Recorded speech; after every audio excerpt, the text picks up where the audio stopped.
Welcome everybody. This is another episode of the latest and greatest Heighten Your with Shaun Green. I got none of the Mr. Christopher all the way from Canada. What part of Canada are you from again? St. Catharines, Ontario. All right. So is it cold there right now? No, it's a little rainy, but it's still about 68 if I'm doing the conversion right, 68, 70. Okay. Yes. So it's about it's a little less. It's still in the 80s here, so a little less. But I'm sure y'all get a lot colder than we do down where I'm at in the southeast of the United States. So, with that being said, you know, the Heighten Your Sixth Sense is all about aligning the mind, body, and spirit, teaching actionable strategies, fundamental principles, and relentless focus on empowering every beautiful soul to harness, the highest potential. We like to cultivate, peace, environment of peace and alignment, and with high level conversation and approach for, self discovery and eventually, mastery of that. So, Mr. Christopher, I know we spoke recently and we had a really great conversation, really connected. And I would just like, for you to tell the audience a little bit about yourself, kind of maybe your beginning, maybe, college days, whatever, you kind of want to share the artists about your beginnings, Mhm. how you got started. Well, certainly. I mean, I got started like anyone else. I think, I was a little bit misguided. I actually started out really hard, like hardcore, chasing that dollar, chasing the almighty dollar and just working my way up. Started out in customer service, worked my way up to management, middle management, executive level, moved into fraud and risk, mitigation and things like that. And I was working 80-hour weeks, 90-hour weeks sometimes. And, everything I was working for, I almost pretty much lost, right? So I needed a change. And so about 3 years ago, when I moved back to Canada, actually, with my family. I was going to work on another project, but then I realized that, I didn't know who my daughter was. I didn't even know who my wife was. I'm living with them in the same house for 13 years. Like, come on. So, I needed a change. And somebody I was talking to said, well, you've been coaching productivity and preventing burnout in teams for the last 20 years. So why don't you do that? I said, yeah, okay. Sounds like a good enough idea. And that's sort of how this was born. That's awesome. So basically, I'm hearing you say that you had the I would say the American dream or the Canadian dream of having a family, working the 9 to 5, working the corporate job, putting in massive hours, making I'm sure a good salary, living in a nice neighborhood and all that things. But with all that work and all that separation of being away from the family, that led to you having and provide for your family, but that led to you being when really not knowing your family and not being close to them. That I'm hearing that right? Yep, that's correct. Actually, still, just as a word, a cautionary tale for everyone else out there. It is not easy to build that back up once you lose it. So if you got it, you hold on to it and you don't let go of it. Yes, sir. That's really great advice because I believe not only you, I've done it myself. Working a lot of hours. You get caught up in work, paying bills, and sometimes you lose sight of what you're actually doing all the work for. Yep, that's very true, and it actually ties a lot into procrastination as well. Sometimes what the biggest thing we procrastinated on is taking care of ourselves, or taking care of what we need, right, or what our family needs. I mean, we go because we have to, pay to put food on the table, right? But you need to remember that you need to feed people with more than just, food and shelter. You need to give them, affection. You need to give them love and caring as well, right? Yeah, that's the greatest thing. That's the reason why you have a family is to love them and to have great memories with them and all of that. So yeah, you definitely are right. So what was like? I know that that you said you was distant. You really didn't know who your daughter was. Really know who your wife was. So with all the with your early beginnings and like the coaching and the productivity of teams and stuff, did that foundation is that helped you become the basically the version of you that you are now? So like, what are some things you learned along the way of those that 20 some years of doing the not really procrastination coaching, but of productivity in teams? What are some great things that you draw from that experience? Right. Well, so what I drew from that experience is that, at the end of the day, everybody's pretty much the same. Mm-hmm. We're all looking for, we're all looking for something.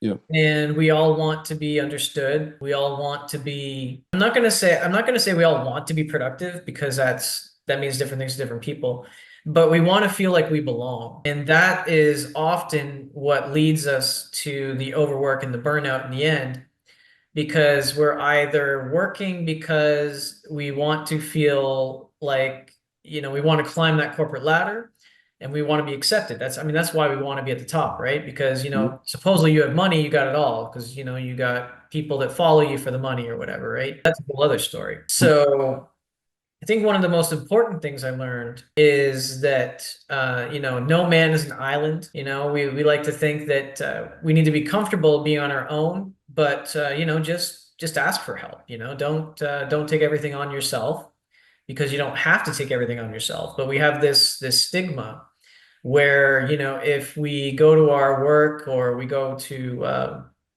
the business owner or whatever, we say, I can't do this. And it's like, oh, we immediately go to, oh man, I'm going to get fired. Oh man, not going to be paying my rent. Oh man, I have to take this on. And the truth is, no, you don't. No, you don't. And if the company you're working for says something along the lines of, oh, we'll just get someone else to do it. No, you won't. Well, nobody going to put up with the crap that the oldest employees do, right? So, if you're new, you might have to eat from that sandwich, but if you're a seasoned employee, no, you don't have to at all. So you're saying people have to, it's about the choices people have. So basically saying no matter what situation you are in, you have a choice to make. Nobody can force you to basically go down a road or path that you don't want to go down. That is very true. Yep. Everything is a choice. I'll admit that, at first glance, I was thinking about it a lot.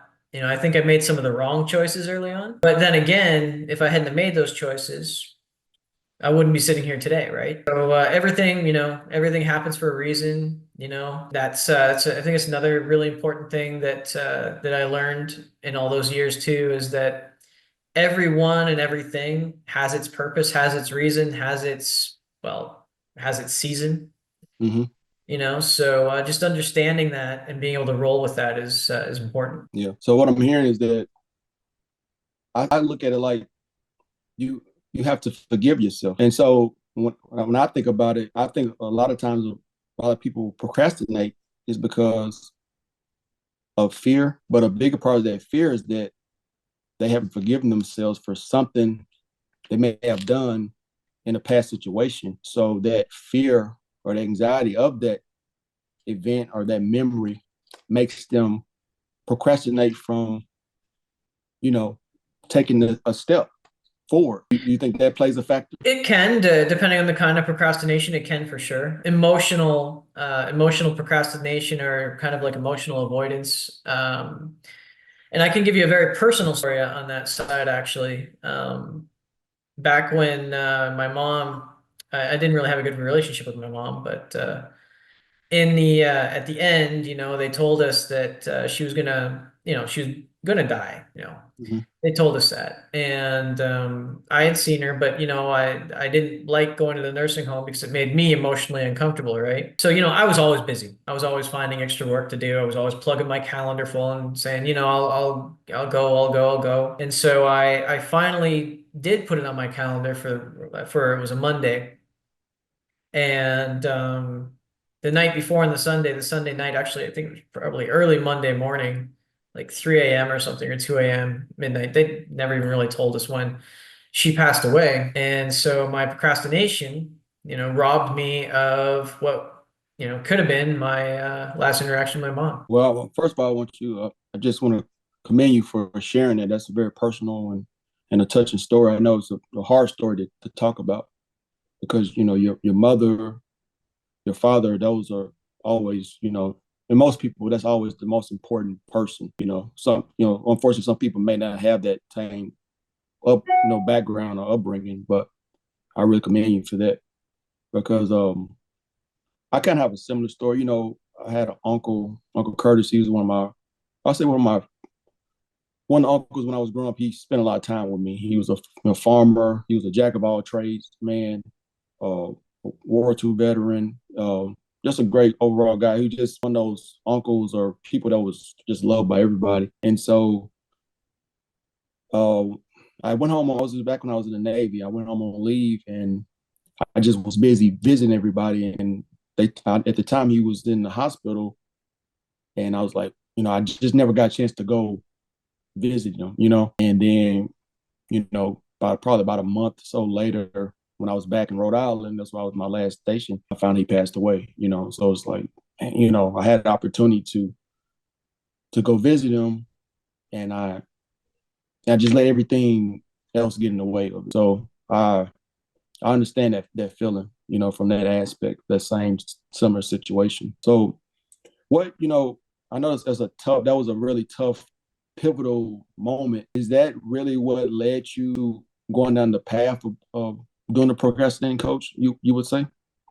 No, no, no, no, no, no.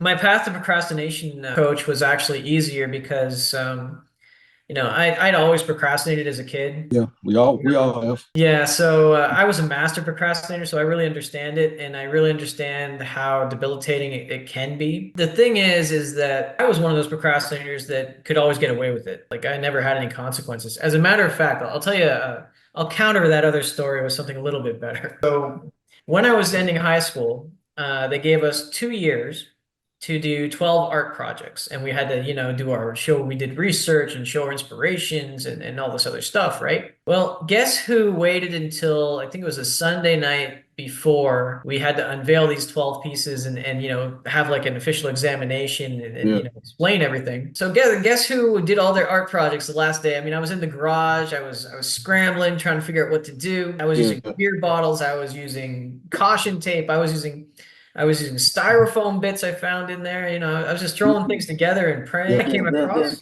very creative, huh? yeah, and then I came across and this is the part that's interesting. I was totally expecting to fail, but I came across this art movement, and it was like just out of the blue. It's called pathetic art, and Mm, so what I did was I took that and I ran with it. And I said, so the art teacher was there, the examiner, because they brought examiners in from the other schools. And he was there and he was asking me about my art. So I just very slyly said, "Oh, well, what do you think it means?" And then in the end, he said, "Well, yeah, but it's an interesting art form. What's the art form?" It's like, "Well, it's pathetic art." He's like, "What do you mean pathetic art?" Like, well, in the pursuit of perfection, if everybody is striving to be perfect, then isn't that really just the new mediocrity? And boom, I got a better grade than my classmate who had been spent busting his hump for 2 years yeah, taking extra art classes. He got seen by a very famous stained glass creator and some other artists that they got to come and show him, and he had special classes and everything. And he got a lower grade than me. So wow. so that's why I say, like I understand how procrastination in some cases can really work out, but the bad thing is that there was no consequences to that. So of course, that became like an ingrained kind of behavior, right? And it Mhm. wasn't until I got out of high school that I realized that, that was kind of the bad behavior. And that's where I was, working on different ways to kind of get out of that. And then when I started working, just out of high school in those different environments, call centers mainly, Mhm. there's a lot of Yeah. burnout. And you got to A be lot of pretty. long hours, right? And so that's where I kind of started, just helping other people, deal with burnout and stress and just researching different ways that you could do that, right? And that's sort of where it all began. Okay, so basically through your own awareness of your of that you were a procrastinator and you wanted to get better, then that allow you by helping other people, it allow you to help yourself and to get better with with the awareness or understanding of procrastination and the different types and levels of procrastination. Is that correct? That is correct. Yep. So, it's funny when you're helping other people, we often tend to project the things that we don't necessarily like onto other people. So, just an example, some people that are, say they're checking their phone a lot at dinner, or so, they're checking their phone every 30 seconds and it really bothers you. Says, all right, you're probably doing something similar. Yeah. Or just as a story, sitting there one day at the call center, and my coworker on the other side of the desk is, he's really tired, and he's burned out, and I said, well, why don't you stop picking up extra shifts, and why don't you do this, and then just take a weekend and relax a little. And then Mm-hmm. I was sitting there, and then I just realized that, okay, so I just told him to do that, and what am I doing? I picked up 3 double shifts. Okay, yeah, Yeah. So something's wrong here. you did the exact opposite of your own advice. Exactly. Yeah. But sometimes I believe when we see other people hurting on certain levels, I believe, we attract the same type of people. We attract what we are. So sometimes we don't really understand, or we can't really see ourselves for ourselves clearly. But at the same time, that same person that we may spend a lot of different time with is really the mirror of who we are, because we attract the same person, the same type of energy, I would say, to it. Yeah. That's just my thought about it. How do you feel about that? Yeah, yeah. The law of attraction, for sure. It happens. It definitely happens that people tend to search you out, especially if they feel like you're in a higher vibrational state. Sort of like, I guess those are the ones that, and I don't know too much on the subject, to be honest with you, but that's where they say, like, those psychic vampires. Energy vampires. Yeah, so the people that gravitate towards the Yeah. higher energy, positive people, Mm-hmm. even though they might be the most negative person out there, because they want that, Yeah. they want Yeah. that feeling, right? Yeah. They're attracted to your light that you giving off. I had a friend that was like that. She was really high energy. She was always telling me about people. She was drawing certain people to her that she wouldn't really, she really didn't want to be around her, but they were attracted to her energy. Mhm. They was attracted to something in her that probably either they wanted to be like, or they just wanted to be around, because it probably made them feel a certain way. Yeah. Exactly. So tell me, like, I know you've been doing the procrastination coach for 3 years, and I can tell that you have a very strong passion and driven up in your purpose of what you're doing. So, like, what are some of your biggest whys that gets you up every day, to get you to, want to help as many people as possible? Well, the simple answer to that is pain. Like, I know what pain is like, and I know what pain can do to you, and I also know that sometimes you don't even see the forest for the trees. Mm-hmm. So, what really gets me is, being able to help somebody have that aha moment, right? Yeah. To help them really break free of whatever it was. And sometimes it happens, and you're not even in a coaching relationship with them. Yeah. I was talking to another woman a little while ago, and I told her the story about my mom. And I didn't know this, but she actually had a similar situation with her mom. They were talking, and she going on the circuit too. She was going to a TEDx talk or something, and she was always busy. And so she said that she heard my story, and she's like, "Okay, well, you know what? That gave me a little clarity, I think, and I'm just gonna go and talk to my mom." So Yeah. See, you inspired her and made her change her path just because of you shared that with her. So that's incredible, man. Because I don't know the lady or her mom, but hopefully that'll lead to them spending more time together, and building more memories.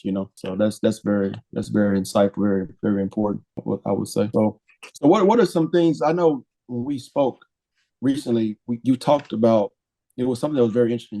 You spoke on, it was the 5 points of oh, procrastination. I would like to. the five kinds of procrastinators. Yeah. Those are fun. Yeah, actually, I actually have a free quiz on my website. You can go and you can do. It's 8 questions, and it'll tell you sort of where you. It's not perfect, but it'll tell you where you land. But there are five kind of basic types of procrastinators. So the first type is, one of the more common types, I guess, and it's the perfectionist. Okay. Now, you might not, you might not see anything with the perfectionist as being a procrastinator, but I mean, they procrastinate because, they have a fear of judgment, fear of not being good enough. It's not ready. So Hmm. they never release anything. They never get it going. Okay. The second type is the warrior. The warrior, I think that some of us can probably relate to. It's where you're thinking about what you need to do the next day, and then you're like, oh well, I don't want to go on that road trip because what if I run out of gas? What if I run into a bear? Yeah. There's no bears within a 100-mile radius, but hey, what if I run into a bear? Yeah. What if I run out of food? You're literally 10 minutes from a city, dude. What if Yeah. just go out and do it, right? That's creating disasters in the mind. Yeah. Exactly. And so that's the warrior. And then we have my favorite kind, the dreamer. I fall into this category too. Myself too. It's we have these big ideas and we enjoy planning it. We have these grand visions. We love that process, right? Of Hmm. creating. But at the same time, we get stuck actually making these a reality because, maybe we feel it's too complicated. We get overwhelmed in the process. We lose interest because, oh no, oh no, oh man, I want to make a podcast. Now I got to make a website. Now I got to talk to people. Now I got to do what? No, Yeah. not doing that anymore. So, I mean, I think that's my favorite kind is the dreamers because I know it's something that you can get around, and in the end, it's very rewarding because you've done something that's going to stay with you for a lifetime, whatever it may be. And then the next kind is, well, I'm not going to say it's my personal favorite, but it's definitely the one I fell into a lot, just from my story. Hmm.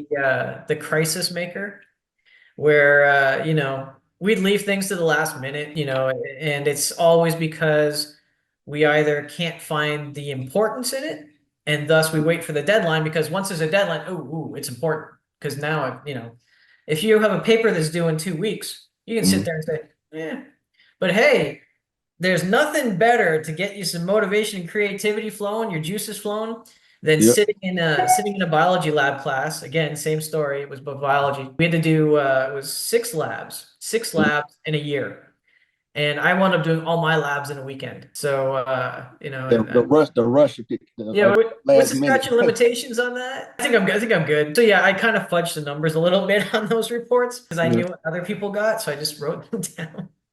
But yeah, so the crisis makers they leave things to the last minute, and it's because they feel like they get that burst of creativity, or it actually feels important, or it could be Hmm. that adrenaline rush. And there's something interesting with that too. A lot of people like to say that they work better under pressure, and I like to equate that to the gambler's fallacy. So I call it the procrastinator's fallacy. So the gambler's fallacy, just quickly, so if you don't know what it is, it essentially says that in a sequence of events, then it must happen. So logically, okay, for the gambler's fallacy, if you flip a coin 99 times and if you flip a coin 100 times, it's Yep. got to come up tails 50 times. But with the gambler's fallacy, so therefore, if you flipped a coin 49 times and it came up heads, or I'm sorry, if you flipped a coin 50 times and it came up heads, then if you Hmm. flip that coin the next time, the gambler's fallacy says, oh, well, duh. That's got to come up tails now, right? Because it just came up heads 50 times. But that's why it's a fallacy. And the same thing with the procrastinator's fallacy when it comes to the crisis makers.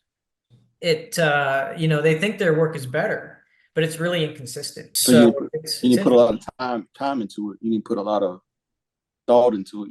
Oh yeah, the whole time dilation thing is real. I'll give you an example. It's a very small example. It's a real example. It's kind of a stupid example, but hey, I'll tell you anyway. So we have an air fryer, right? And I know how long it takes me to make that meal, right?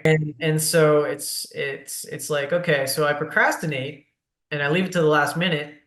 And I say, okay, I know it takes that long, so I'm going to put it in now, like 5 minutes before. I'm going to put it in now. And when I do that, the food obviously winds up because I turn up the heat, so it obviously comes out burned, right? So I Mhm. do it the next time, and I wait to the exact same time, and I do the what I think is the exact same thing, and the food will come out either slightly more burned or slightly less burned, but it's never the same. So it's almost like a trick on the mind in a sense. Yeah, it's almost a trick on the mind for sure. And you got to understand too that when you're putting yourself in that state all the time, you could run into things like cortisol buildup, which is like the stress hormone. Hmm. You could build up with uh,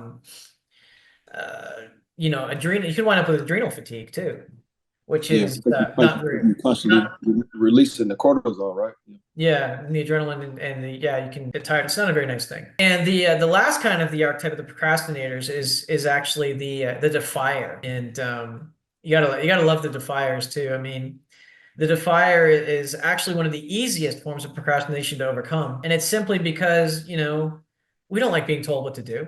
Exactly. Sitting there with my wife, and after a long day at work, I sit down on the couch and just literally get into that nice little position, got the Yeah. control in my hand, got the show going. Like, Yeah. do the dishes. Say what now? No, no, no. I just said I'm not doing that. No, I'm not Yeah. doing. No, I don't want to do that. Boom! Immediately you got that resistance. You don't want to do it, and it's like no, no. Just turn it around. Take ownership. Take control. Give the power back to yourself. Say no. I'm choosing to do the dishes because I love my wife, and I know it's going to make her life easier, and that means that we won't fight because I can go back to TV. Yep. You just get what you want, right? So Say happy wife, happy life, right? Exactly, exactly. So it's all about just taking back that power because I mean everything in life is a choice. Everything. Hmm. There's two things in life that are not a choice. You can't choose to be born, and you can't really choose to not die. So everything else in between, that's a It's choice. a choice, yeah. Yeah, but like I think certain situations or maybe influences of people make us feel like, oh, you have to do this or So a lot of people get caught up in it and they never I think they lose the power to, to for Mhm. their own will, to choose for themselves or think for themselves better, more and more. So I think. It does happen in a friendly setting. Hmm. It can breed resentment. If you say, "Hey, you got to go do this, you got to go do that, you got to do that," Hmm. it Yep. can breed a little resentment. My own daughter is very independent, so you got to learn to work with that, right? You say, Hmm. "Hey, did you do your homework?" Nah, I don't wanna. No, no, no. You're choosing to no. So okay, so you got a choice. You can choose to do your homework and get this good thing, or you Hmm. can choose to not do your homework and you get your phone taken away. You grounded, yeah. It's your call. It's totally your call. But Uh-huh. obviously, they're going to choose the one that benefits them the most. Except when they're trying to be smart about it, and then they'll choose then they'll test you that first time, like, oh yeah, really? You're going to do that? Yeah, exactly. That's really insightful information because maybe some people may not even never know about the five types. I mean, I didn't. I've heard of warriors, I've heard of dreamers and all that, but I never did. I never heard somebody break it down like that. And so, just from you going on the list, I'd say I can be a warrior sometimes. I could be a dreamer. No, I'm a dreamer a lot of times, and definitely I could be a crisis maker because I am a type of person that's always last minute rushing. And that I guess that feeling like, well, I clocked in at work at 1 minute before I was supposed to be there, you know.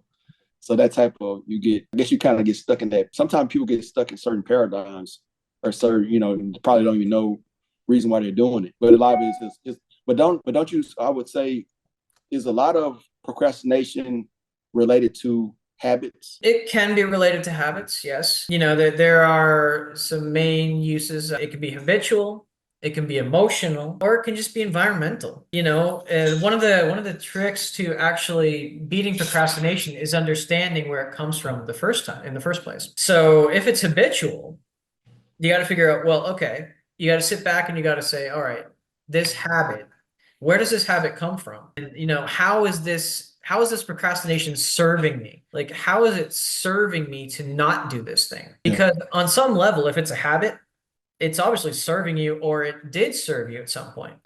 Like again, when it was a habit for me, it served me because I could, skin by with doing very minimal work and not have any consequences. So it became a habit. So just the fact that like that, so just going back to that story of mine, with the art grade, that was probably the worst thing that could have happened to me out of that situation, because it taught me that that kind of behavior was okay. And then Hmm. that kind of behavior actually did move forward into other aspects, and it worked until it didn't work. But when it Yeah. didn't work, then you hit the wall. So with all your studying and you helping people, do you feel like have you mastered procrastination over like completely overcame it, or you just still that's something you got to work towards daily? It's something I got to work towards daily. Honestly, the I don't know of anyone on this planet that has completely beaten it. I Hmm. mean, to be aware of it, sure. To be completely free of it, um, it's a little different, a little Hmm. bit of a different pill to swallow, because I know I still procrastinate sometimes. I know that there are I some do too. things. Yeah, I know there are some things on a daily basis, like Tim, tell you the one last week, taking out the trash. It's like, I can take out the trash now, but the garbage truck doesn't come until 7 o'clock tomorrow morning. And since know the garbage truck doesn't come until 7 o'clock in the morning, that means that I can leave the garbage in the garage and I can go to sleep and I can get up at 6 or 6:30 and still run out and do it. So, that's procrastination. That is Hmm. procrastination. But you know what? I will probably continue to do that until I have a consequence of, oh, You garbage get got you, left in the curb. Now I'm stuck with garbage for a couple of weeks. So, as soon as I can either rationalize that to myself and say, okay, I really don't want my garbage to be stuck here, right? So either I can rationalize that for myself, or I can sit back and I can say, you know what, I really don't want that to happen. So I'm going to start, putting it out, Thursday night, just making sure that, because I mean, sometimes you wake up in the morning and what happens if I want to sleep in that day? yeah, You know, so procrastination can come back and it can work for you, but it good work. can come back and severely, bite you in the backside. I got you. Oh, so with everything we tell and talking to the audience about and sharing with them about procrastination and different steps and actions, to not only the understanding of what it is and the different types. What are like, kind of to close us out, what are maybe like 3 to 6 things that people can do or incorporate into their daily life or activities that will help them overcome it, and the goal is always to master it, Mhm. to elevate above it. Yeah.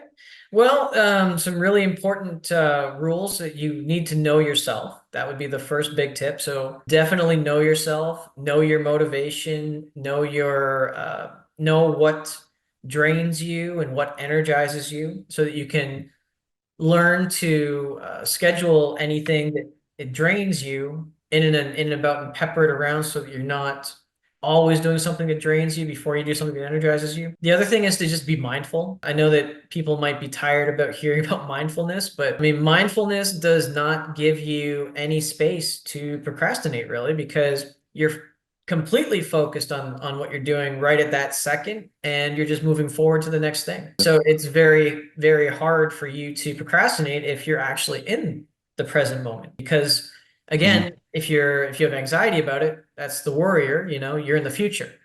It doesn't Hmm. exist, but you're not in the future because you're in the present. Yeah, you now. Yeah. And then you might have some paralysis from a past decision, like you said before. But if you're in the moment, you're not thinking about that past moment. You're just focused on what you're doing right in that moment. So mindfulness is a very big one. The other one is to just get started. I mean, even if it's 2 minutes and something you have to do, if you can do something for 2 minutes, you'll find that you can go longer. A lot of times in procrastination, I mean, if you can just get moving, you can stay moving. So I like it's not my technique, but a lot of people use it. I don't know where it came from originally, so don't quote me on that. But it's just essentially giving yourself a countdown. It's kind of stoking the inner crisis maker. Just say 5, 4, 3, 2, 1. And just Yeah, move. go. Yeah. Just one step. Yeah. Instead of thinking, just take take action. Yep. 5, 4, 3, 2, 1. Out you go. Yep. Because that's action is the steps to basically being great. You Hmm. know, because you only can become great or good or better at anything by taking imperfect action. Yep. That's I believe. And one of the easiest things actually for overwhelm is when a task is either maybe too unclear or it seems too big. Just break it down. And I mean, honestly, and I tell everybody this, don't feel silly. The smaller the step, the easier it'll be for you to do it. So, I mean, I literally had a client that they literally, well, it's not, wasn't really like procrastination, but it was more about them actually being able to get behind the wheel of a car and drive. So literally for them, when they thought about getting into that car, they Mm-hmm. froze. That's it. They were done. No movement, none whatsoever. It was literally step one, go to the garage door. Can you do that? Yeah. Okay. Do it. Step two, open the door. Step three, go down the stairs. Step four, walk to the car with your key. Step five, open the car. Step Mm-hmm. six, sit in this, and so on, right? You get where I'm going Mm-hmm. with that. And it seems silly, but by the time we were on step, I think it was like 27, where he's like turning on the car and he's like, driving out. Hey, I'm doing it. Yeah, exactly, you're doing it. How's it feel? And breaking it down step by step allowed them to take the step by step action. Oh, for sure. I mean, it was something that actually my older brother told me when he took me hiking in Algonquin Park when I was a kid. I was probably, I think I would, at that point, I would have been a teenager, 13, 14 maybe. And anyway, what he said to me was we started walking those paths, and those paths are the shortest ones, okay? The shortest ones are about 4.5 to 6 hours hike. And I wasn't exactly the kid in the best shape. I mean, I'm sure you can tell by the shape of my head. I'm bald, I was a little bit overweight, right? Didn't really do a lot of exercise as a kid. I'm fixing that now. That's good. But so we started walking like, how long is this trail? 6 hours. Excuse me? 6 hours? I ain't doing no 6 hours. It's like, it's okay. Take one step. Take one step. Take another Mm-hmm. step. Take another step. And by focusing on that, just taking those steps and then getting back into again the mindfulness, getting back into the nature and looking at things. It didn't seem like the 6 hours by the time I was done. But if I'd sat there, I was ready to sit down and be like, say, what? No, you can call in one of those helicopters, come get me. Like, I don't want to move. 6 hours. No. Oh, that's incredible. So basically, those of you feel those are like the best steps towards, you know, basically not saying mastering it right away, but at least you have the awareness Yep. of it, and you can start taking that daily action. I was told once that because I was told you really can't manage time, but you can manage like tasks. And so kind of like steps, like the, Mhm. the, the step by step is a different task, Yep.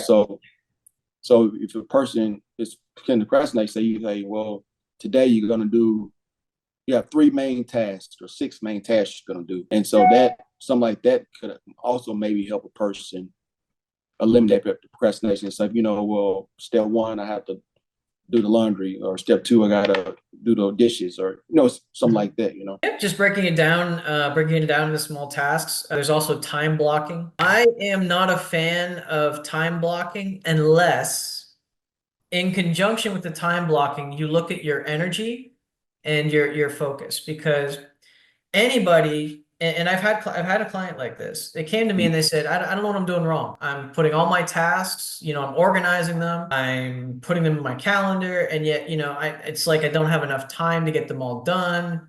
And, I don't know what's going on. So we had to go and we had to look at their tasks, and they had some drainers right at the beginning of the day. They said, well, I put the drainers there because they're the shortest task to do.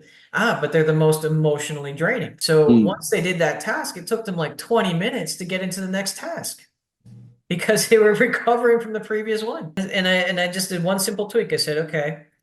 Said, all right, well, why don't we try this? Just move that task to the end of move that task to the middle of the day. These are the tasks that you said you didn't mind doing because they made you feel energized when you did them because you liked doing. He liked Yeah. vacuuming for some reason, and he Hmm. always could vacuum at 11 o'clock in the morning. So I said, okay, so do your vacuuming, then do this other thing, and then do something else that you enjoy. And by just making that one small move from that really draining task, right, first thing in the morning, he was able to do everything else in his calendar. So really, that, like you said, that mindfulness, that awareness is very important of what what triggers, the high, and what maybe triggers the low in you. So Yep. that's very insightful. Okay, man. This has really been another wonderful conversation, because I learned a lot. The first time we spoke, and I learned even more. So I really love your stories, and I love your energy and what you have to say and what you are sharing, and all the great things you're doing to help people. Do you mainly work in Canada? You work or everywhere? What who you work? I work everywhere. We're on Zoom right now, so I mean, like I do sessions on Zoom. I do them in person when they're around. Sometimes I'll travel, but it's mostly just one to one over Zoom because I mean that's what everybody likes, and Mm, you yep, can do it from anywhere. I mean, exactly. I had a client that we did a session and he was sitting on the beach. Like, hey, that's Wow, cool. that's a good place to do a session. Relaxing, definitely. And that's the power of Zoom. You can be anywhere, everywhere, and you can get for this business or personal, or for like a session like this. It can be accomplished. So that's the power of technology. I guess with the COVID, it really changed the aspects of how people conduct business, are able to conduct business. Definitely, I really appreciate it. So so where can people find you? Where can they follow you? Where can they reach you? Sure. So one of the best places to reach me would be my website. That's www.procrastinationstation.ca. And that's where that quiz is. So you can find out what kind of procrastinator you are or what kind you likely fall into. I mean, everybody falls into one or two types at least, but it'll tell you which one is like your major one usually. And then just on LinkedIn. LinkedIn is the easiest way to reach out. Just, my name is Chris Abdey. I mean, I don't think there's any other Chris Abdeys on LinkedIn. Pretty unique name. So Yeah, yeah. you'll be able It's to find me the that first way time I, too. I heard that name. And oddly, my middle name is Christopher, so we have that commonality. So that's pretty cool. All right, so basically, your procrastinationstation.ca, and then on your LinkedIn profile. Okay, that's well.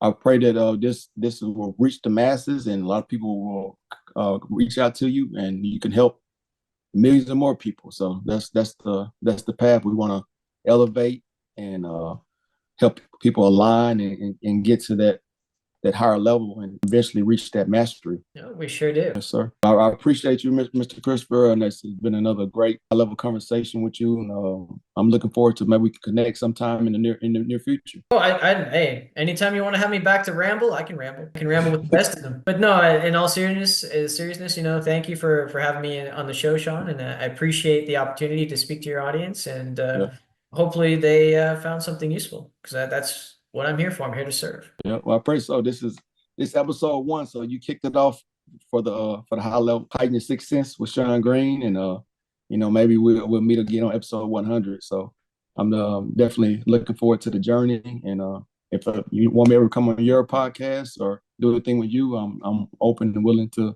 collaborate. So Hey, sounds good. yes, sir. Well, man, I appreciate it, man. Like I said, it's been a blessing to speak with you and have this conversation with you, and hope we can get together sometime very soon.